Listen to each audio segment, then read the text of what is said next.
Good morning, church. Happy Friday. We're on day 19 of our reading plan. I just finished reading through Matthew 19, and I wanted to highlight this exchange between Jesus and a rich young ruler. It starts off in verse 16, and we really see this eager young man that's trying to discover how he can earn eternal life, right? He's focusing on the merit aspect of it when he says, "Good teacher, what good thing shall I do that I may have eternal life?" And really, this man may be wealthy, he may have money, but he's spiritually lacking in multiple ways. And we see that through this exchange.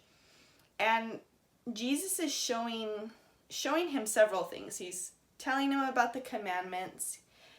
He's also telling him, get rid of your possessions and follow me. And by showing those things, he's really trying to show the high standard that's required by God. And he's also showing the uselessness of searching for salvation by the man's own merit, right? He's trying to be validated through his own works. And what Jesus is really starting to do here is show us an exposure of this man's true heart. And if we look at this man's true heart, we can see that he didn't want to surrender. He didn't want to give up his things, right? And when Jesus said to him in verse 21, he says, "If you want to be perfect, go sell what you have and give to the poor, and you will have treasure in heaven, and come follow me," right? And instead, the man went on his way, right? And he was saddened by it. He was completely disheartened because he had these great possessions. He was rich. And so we see that he doesn't want to surrender. He doesn't want to give his everything, right? He doesn't want to give his all of his things, of his even just his spiritual self, right? And he loved himself and his things over others, right? So even just breaking the commandment of not loving your neighbors as yourself, right? He was more concerned about his own benefit and ended up walking away in unbelief. And I think there's a lot of things to think about here and reflect in our own walk. Instead of walking away like this young rich ruler, how are we running towards God? How are we running towards Jesus with the opportunity to put him first in our life?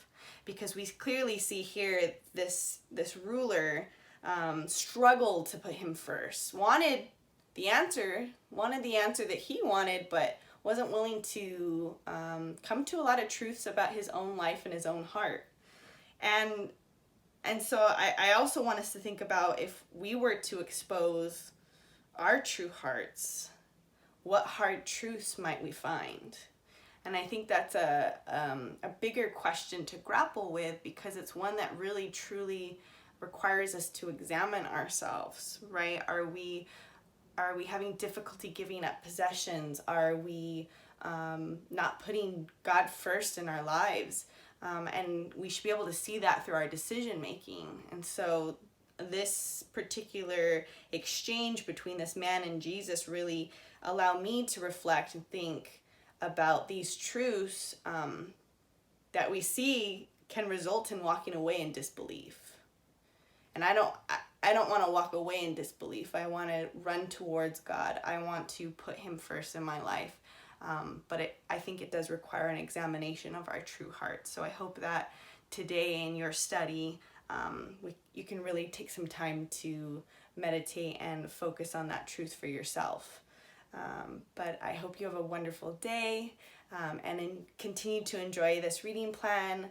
I enjoy getting to hear from all of you on your own thoughts as you continue this plan with us. Thank you. Have a great day. Love you, church.